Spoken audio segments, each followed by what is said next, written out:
जैसे कि 100 फ्रेंचाइज की पहले की मूवीज में जिस तरह पुलिस वालों का एक अहम रोल होता था, 100X में पुलिस का कोई रोल ही नहीं है। तो 100X मूवी की कहानी शुरू होती है जॉन क्रैमर को दिखाते हुए, जो कि एक MRI मशीन के अंदर होता है। जिधर बेड पर लेटे हुए जॉन बीमारी की हालत में कुछ ऐसा दिखाई दे रहा था जैसे कि वो शिकारी ना होकर कोई शिकार हो और वो किसी और के जाल में फंस गया हो। ये हालत जॉन क्रैमर की ब्रेन कैंसर की वजह से हुई है। आगे हॉस्पिटल से सारे चेकअप के बाद वो एक वार्ड बॉय को एक मरीज की घड़ी और एक अंगूठी चुराते हुए देखता है। फिर वो आदमी को जब होश आता है तब वो वार्ड बॉय एक कुर्सी पर बंधा होता है। उसकी आंखों से 2 पाइप लगे होते हैं। उसकी एक हाथ की सभी उंगलियों को तारों से बांध रखा था। जॉन यानी जिगसॉ वार्ड बॉय को खेल शुरू करने के लिए कहता है, जिसमें कि जिगसॉ से बताता है कि तुम्हारे दूसरे हाथ के पास एक रोटेटरी स्विच है जिसमें तुम्हें 60 सेकंड में 5 पॉइंट तक घुमाना है, वरना नहीं तो इस सक्शन मशीन तुम्हारी दोनों आंखों को खींच लेंगी। वार्ड बॉय पहले पॉइंट पर स्विच को लाता है और उसकी एक उंगली टूटती है। दर्द के साथ चलाते हुए वो 60 सेकंड में 3 ही उंगलियां तोड़वा पाता है, इसलिए सक्शन मशीन स्टार्ट हो जाती है और उसकी दोनों आंखें पॉप की आवाज के साथ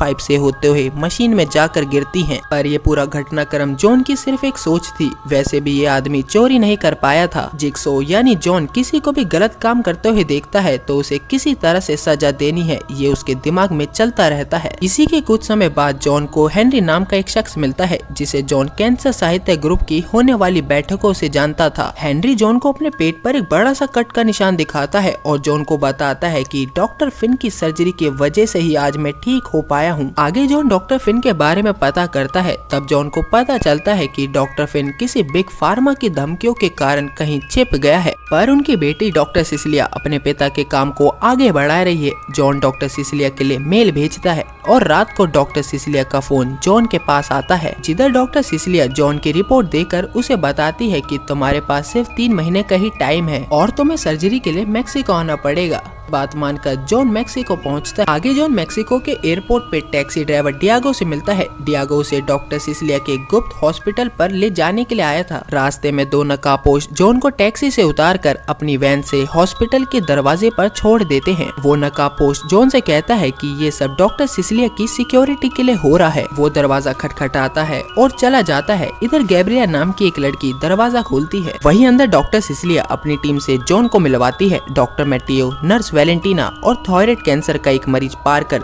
जिसकी सर्जरी ठीक से हो चुकी थी। वो जॉन को सर्जरी के लिए शुभकामनाएं देता है और यहाँ से चला जाता है। रात में जॉन की मुलाकात कार्लोस नाम के एक लोकल लड़के से होती है। जॉन उसकी बाइक का टायर ठीक करने में उसकी कुछ मदद भी करता है और जॉन की उससे दोस्ती भी हो जाती है। और अगले ही दिन जॉन की सर्जरी शुरू हो जाती है। डॉक्टर सिसिलिया जॉन से कहती है कि जब तुम जाओगे यहाँ से तो तुम ठीक हो चुके होंगे। वापस होश आने पर जॉन को डॉक्टर सिसिलिया सर्जरी के सक्सेसफुल होने की बात बताती है और कुछ दवाइयों के बारे में बताकर चली जाती है। अस्पताल से मेक्सिको के शहर आने के बाद एक दिन जॉन गैब्रिया को गिफ्ट में वाइन की एक बोतल देने जाता है, मगर जब वो हॉस्पिटल पहुंचता है तो हक्का बक्का रह जाता है। हॉस्पिटल तो पूरी ही तरह खाली पड़ा था, कुछ सामान इधर उधर बिखरा था। जॉन समझ जाता है ये कोई हॉस्पिटल है ही नहीं, ये तो कैंसर से मरते हुए मरीजों से पैसे लूटने के लिए 420 लगाया था। जॉन तुरंत से अपने सर से पट्टी हटाकर शीशे में देखता है, सर्जरी का कोई निशान नहीं होता। वो अभी भी कैंसर का ही मरीज है। यहाँ से जिगसॉ का चैप्टर शुरू होता है। शहर पहुंचकर जॉन डियागो की टैक्सी में बैठता है और बेहोश करके उसी बिल्डिंग में एक पिलर से बांध देता है। वो उसके हाथों की दोनों हथेलियों में डक्ट टेप से 2 सर्जरी ब्लेड पकड़ा देता है और दोनों हाथों में एक एक टाइम बम तार को चमड़ी और हड्डी के बीच से पार करके बांध देता है। वहीं डियागो ब्लेड से रस्सी को काट देता है और पिलर से आगे आते ही एक तार के खींचने से बॉम्ब का टाइमर स्टार्ट हो जाता है। ये देख डियागो जिगसॉ से खुद को माफ करने के लिए गिड़गिड़ाता है। जिगसॉ उसके हाथ की स्किन को काट कर बॉम्ब को निकालने के लिए कहता है। मजबूरी में डियागो को अपनी खाल को काट कर बॉम्ब को निकालना पड़ता है और बॉम्ब के फेंकते ही वो फट जाते हैं, मगर डियागो की जान बच जाती है। अब एक नाइट क्लब के अंदर एक आदमी नर्स वैलेंटीना को कहीं चलने के लिए कहता है। दोनों बाहर आते हैं। वो आदमी वैलेंटीना को जबरदस्ती उठाता है और अपनी गाड़ी की पिछली सीट पर फेंक कर खुद भी उसके ऊपर चढ़ जाता है। वैलेंटीना बचने का प्रयास कर रही होती है कि तब आदमी के पीछे का कांच टूटता है और आदमी एक झटके में गायब हो जाता है। उसे जिगसॉ ने खींच लिया था। वैलेंटीना के पीछे का डोर खुलता है, जिगसॉ उसे भी उठा ले जाता है। अगले दृश्य में डॉक्टर मैटियो को एक क्लिनिक में दिखाया जाता, जिससे मिलने गैब्रिएला आती है और पैसा देकर उसे नशे की गोलियां लेकर वो चले जाती है। आगे डॉक्टर को कुछ आवाजें भी सुनाई देती है, तो वो चौकन्ना होकर इधर उधर देखने लगता है कि तभी सुअर का मास्क पहना एक शख्स इलेक्ट्रिक रॉड से उसे बेहोश कर देता है और इधर गैब्रिएला एक बार के वॉशरूम में जाकर नशे की गोलियां खाने जाती है, जहां वही मास्क पहना आदमी उसके मुंह पर दरवाजा मार के उसके ऊपर बैठता है और उसी के पेपर स्प्रे से उसकी आंखें पूरी भर देता है। यहाँ से सीन डॉक्टर सिसिलिया के घर पर शिफ्ट होता है, जहाँ वो फोन पर बात करते हुए एक बोर्ड से जॉन की फोटो निकाल कर डस्टबिन में फेंक देती है। इसका मतलब होता है कि शिकार हो चुका है और वो अलग अलग नोटों की गड्डियों को उठाती है, जिन पर गैब्रिएला, मैटियो, नर्स वैलेंटीना की नाम की पर्ची लगी थी। इनको वो एक बैग में रखती है कि तभी उसे घर के अंदर से एक आवाज सुनाई देती है। आवाज दोबारा आती है। वो एक रॉड उठाकर घर की और लाइटें जलाती है और नीचे आती है। सभी कैमरा को बारी बारी ऑन करके देखती है और एक कैमरा पर ठीक उसके ऊपर छत पर एक शख्स दिखाई देता है, जो कि एक भारी सा पत्थर उसके ऊपर फेंकता है और भागकर गैराज में खड़ी अपनी गाड़ी में बैठती है। गैराज का शटर खुलता है। शटर के बाहर वही सुअर का मास्क पहना एक शख्स खड़ा था, पर तभी पिछली सीट से जॉन उसके गले में बेहोशी का इंजेक्शन लगा देता है। सामने वाला शख्स अपना मास्क उतारता है। ये एक लड़की होती है, जो कि खिड़की पर आकर बेहोश हो रही सिसिलिया को हेलो बोलती है। सिसिलिया पूछती है तुम कौन हो, और जॉन बताता है ये मेरी भरोसेमंद स्टूडेंट अमेंडा है। और तभी सभी की किडनैपिंग को दिखाया जाता है, क्योंकि इस काम को अमेंडा ने ही अंजाम दिया था।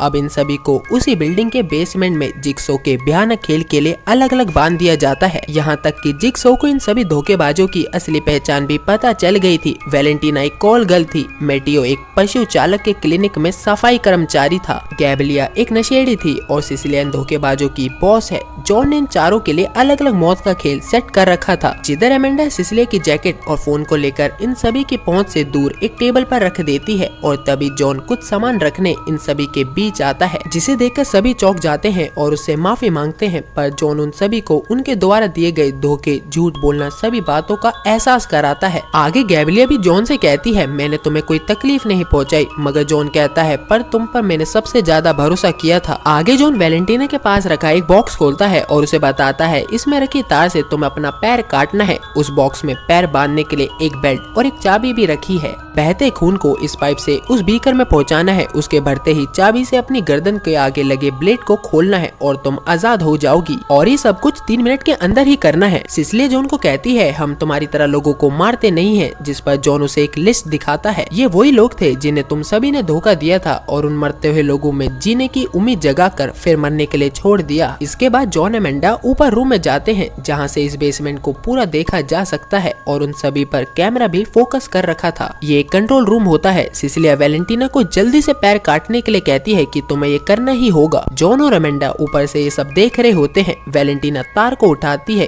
कि तभी 3 मिनट का टाइम स्टार्ट हो जाता है। वो बेल्ट से पैर को कसकर बांधती है और तार से पैर को काटना शुरू करती है। पहला कट लगते ही उसकी चीखें निकलती है। सिसिलिया उसे रुकने से मना करती है और तार को और तेजी से चलाने के लिए कहती है। वैलेंटीना दर्द को सहन करके और चिल्लाती रहती है, पर पैर को काटती रहती है। पूरा पैर कटने के बाद पैर जमीन पर जा गिरता है। फिर पाइप को बहते हुए खून की जगह पर घुसा देती है। खून पाइप से होकर बीकर में गिरने लगता है और मीटर पर लगा निशान उस पॉइंट की तरफ बढ़ने लगता है, जिस पॉइंट पर पहुंचने पर गर्दन काटने वाला ब्लेड नहीं चलता और वैलेंटीना की जान बच जाएगी। मगर बदकिस्मती से टाइम पहले ही खत्म हो जाता है और ब्लेड गर्दन को धीरे धीरे पूरा काट देता है और वैलेंटीना का सर लुढ़क कर जमीन पर गिर जाता है। आगे जॉन अमेंडा से कहता है कि अगली बारी गैब्रिएला की है। यहाँ अमेंडा का चेहरा कुछ उदास दिखाई देता है। जॉन उससे पूछता है कि तुम्हें क्या हुआ। अमेंडा जॉन से कहती है कि गैब्रिएला को नशे की लत है। मैं भी पहले नशे की लत में मजबूर थी। मैंने भी पहले बहुत गलतियां करी थी। ये भी मजबूर थी, इसलिए गलती कर बैठी। जॉन और बहस नहीं करता और गैब्रिएला से पहले मैटियो की बारी पर मान जाता है। कुछ पलों के लिए जॉन और अमेंडा इन पर से अपनी नजरें हटाकर कुछ अपनी बातें कर रहे होते हैं और तभी सिसिलिया का फोन बजने लगता है। तीनों फोन के पास पहुंचने की काफी कोशिश करते हैं, पर टेबल इन तीनों से दूर था। जिधर सिसिलिया वैलेंटीना की बॉडी को अपने पास खींचती है और एक लोहे के टुकड़े को ढूंढकर उसके पेट को चीर देती है और दोनों हाथों से उसके पेट से उसकी आंत को निकाल लेती है। वो कहती है कि मिल गई रस्सी और आंत का एक सिरा टेबल के एक तरफ से गैब्रिएला की तरफ फेंकती है, जिधर गैब्रिएला उस सिरे को टेबल के दूसरी तरफ से फिर सिसिलिया की तरफ फेंक देती है और सिसिलिया टेबल को अपने पास खींच लेती है। वो फोन उठाकर जल्दी से नंबर डायल कर रही होती है कि तभी एमेंडा हाथ में लिए एक रिमोट का बटन दबा देती है। सिसिलिया के गले में बंधा एक फट्टे की वजह से उसे करंट का झटका लगता है, जिस कारण हाथ से फोन छूट जाता है। एमेंडा उसे ऑफ करती है और हाथ को उठाकर दूर फेंक देती है। आगे जॉन और एमेंडा सीढ़ी से ऊपर जाने लगते हैं। गैब्रिएला एमेंडा से मदद के लिए कहती है।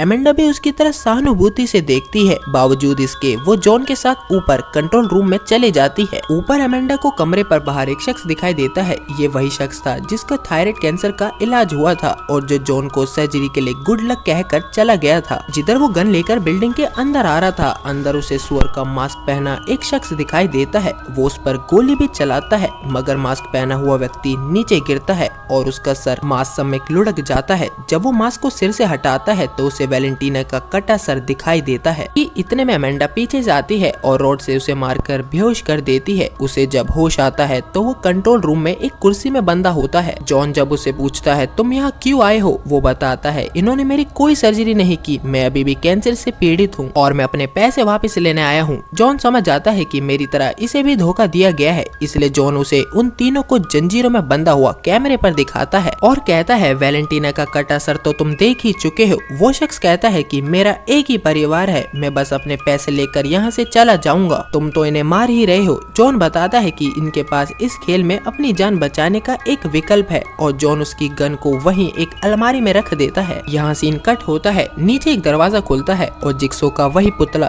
जिक्सो मास्क पहने अपनी 3 पहियों की साइकिल पर आता है। इधर मैटियो को एक कुर्सी पर बैठाया होता है और उसके सिर और गले में एक ऐसा उपकरण बांधा होता है जिसमें बताया गया काम पूरा न करने पर उसकी जान ले ली जाएगी। जिधर जिक्सो का पुतला अपनी साइकिल के पीछे चीड़ फाड़ करने का औजार मैटियो के पास लेकर पहुंचता है। आगे टेप रिकॉर्डर को ऑन करने पर मैटियो को पता चलता है कि सिर्फ 3 मिनट में उसे अपनी खोपड़ी को काट कर अपने भेजे में से उतना हिस्सा निकाल कर इस तराजू में डालना है जिससे कि इसका कांटा चाबी के निशान तक पहुंच जाए, फिर तुम आजाद हो जाओगे। मैटियो बिजली के कटर से अपनी खोपड़ी काट देता है और चिमटी से अपने भेजे का टुकड़ा खींच के निकालता है, मगर तराजू में डालने पर वजन पूरा नहीं होता। दोबारा एक टुकड़ा और निकालता है पर इस बार भी कांटा चाबी के निशान तक नहीं पहुंचता और टाइम खत्म हो जाता है और उसके पूरे चेहरे को एक लोहे का मास्क ढक लेता है और अंदर से गर्म होता चला जाता है। आगे एमेंडा ऊपर कंट्रोल रूम में आती है और जॉन के साथ बातें करती है, जिसमें जॉन उसे कहता है कि तुम तो जानती हो मैं मर रहा हूँ। जिधर दोनों एक दूसरे को गले मिलते हैं और दोनों की आंखों में ही आंसू होते हैं। वहीं एमेंडा की कुर्सी में बंदे शख्स जिसका नाम पार्कर होता है उसे खोलने और यहाँ से जाने देने के लिए कहता है। नीचे गैब्रिएला के पास जिक्सो का पुतला साइकिल पर होता है, उसके गले में एक टेप रिकॉर्डर भी होता है। सिसिलिया उस टेप को सुनने के लिए उकसाती है। काफी मना करने के बाद वो टेप को ऑन कर देती है जिसमें की आवाज आती है कि चलो खेल शुरू करते हैं। इतना सुनते ही गैब्रिएला टेप को फेंक देती है। जॉन ऊपर माइक से कहता है कि अब तुम्हें खेल खेलना होगा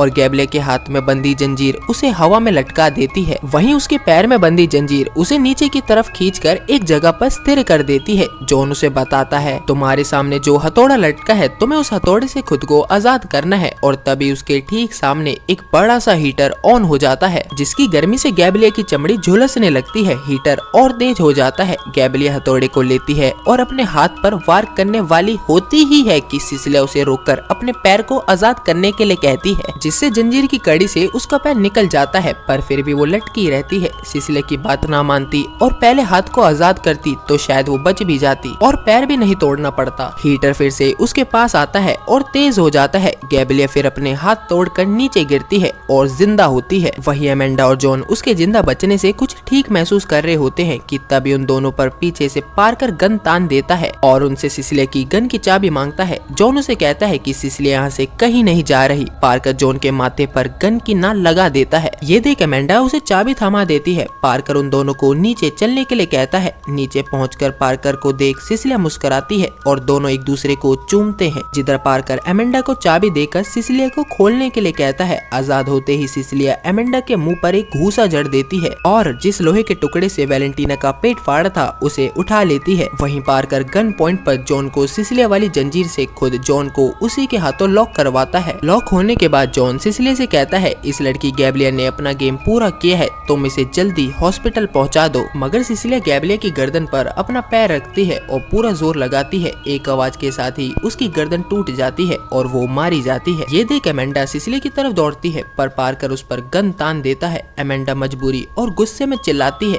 सिसिलिया के कहने पर पार्कर पार्कर एमेंडा के पैर को जंजीर से उसी के द्वारा लॉक करवा देता है। दूसरी तरफ जॉन अपने दोनों हाथ हल्के से ऊपर करके कुछ इशारा करता है, जिस पर एमेंडा हल्का सा सिर हाँ में हिलाती है। इधर गैब्रियल ने सिसिलिया को कोई नुकसान नहीं पहुंचाया था, पर फिर भी सिसिलिया ने उसे बिना एक पल गवाए मार दिया। यहाँ तक कि सिसिलिया बाकी लोगों के मरने पर काफी खुश थी। ये बात वो जॉन से कहती है कि अब उनके हिस्से के पैसे मुझे नहीं देने पड़ेंगे। इससे हमें पता चलता है कि सिसिलिया काफी गलत औरत है कि तभी बाहर से कुछ आवाज आती है। कैमरे से पता चलता है कि जिस बच्चे की साइकिल का टायर ठीक करके जॉन ने उस बच्चे से दोस्ती करी थी, वो बच्चा बाहर फुटबॉल से खेल रहा है। सिसिलिया तो उसे बेसमेंट में अंदर ले आती है और जॉन को बंदा देकर बच्चा भागने की कोशिश करता है, पर सिसिलिया उसे जाने नहीं देती। आगे सिसिलिया बच्चे को जॉन के सामने वाली जंजीर से बच्चे के गले में बांध देती है। बच्चा और जॉन जिस प्लेटफॉर्म में बंधे थे वहाँ पर 2 लीवर भी मौजूद थे, एक बच्चे के पास और एक जॉन के पास। जॉन सिसिलिया से कहता है कि तुम ऐसा मत करो, ये बच्चा कोई प्लेयर नहीं है और इसे जाने दो। पर सिसिलिया को बच्चे की कोई परवाह ही नहीं थी। वो कहती है चलो खेल शुरू करते हैं, और सिसिलिया बात करते करते जॉन की पहुंच में आ जाती है, जो कि उसे गर्दन से पकड़ लेता है। पर तभी पार्कर बच्चे की गर्दन पर लोहे का वही धारदार टुकड़ा लगा देता है और सिसिलिया को न छोड़ने पर बच्चे का सर कलम करने की बात रखता है। जॉन की नजर अपने दोस्त की तरफ पड़ती है और वो सिसिलिया को छोड़ देता है। यहाँ सीन कट होता है और खेल शुरू हो जाता है। जॉन बच्चे को लीवर के बारे में समझाता है। आगे हमें ये भी मालूम चलता है कि बच्चे की साइकिल का टायर ठीक करते समय जॉन ने मैक्सिकन भाषा का एक शब्द सीखा था, हला मतलब पुल, और बच्चे को इंग्लिश में हला का मतलब पुल समझाया था। यहाँ सिसिलिया पार्कर से मशीन ऑन करने के लिए कहती है। ऑन होते ही बच्चे और जॉन के हाथ गर्दन व पैरों में बंदी जंजीर कसती चली जाती है। वो दोनों ही उस प्लेटफॉर्म में एक दूसरे के विपरीत दिशा में लेट जाते हैं और दोनों के हाथ के पास अपने अपने लीवर होते हैं। जिधर बच्चे और जॉन के मुंह के पास एक पाइप आता है और ऑन हो जाता है। दोनों के मुंह पर ही खून की एक मोटी धार गिरने लगती है, जिससे दोनों सांस नहीं ले पा रहे होते। जॉन काफी सोचकर अपने लीवर को पुल करता है। प्लेटफॉर्म बच्चे की तरफ से उठने लगता है, बिल्कुल सीसो झूले की तरह, और उसके पाइप से निकलता खून भी रुक जाता है। यहाँ बच्चा सांस लेता है, मगर वो जॉन को तड़पता नहीं देख सकता था, इसलिए वो अपना लीवर खींच देता है। जॉन की तरफ से प्लेटफॉर्म उठने लगता है और खून गिरना भी उसकी तरफ से बंद हो जाता है, मगर इस बार बच्चा सांस लेने के लिए छटपटा रहा था और इस कारण बच्चा अपनी तरफ लीवर नहीं खींच पाता। एमेंडा ये देखकर बेबसी में चिल्ला रही होती है। पार्कर तो पैसे लेकर यहाँ से चलने के लिए कहता है। सिसिलिया और पार्कर दोनों ऊपर कंट्रोल रूम में पैसे का बैग लेने जाते हैं।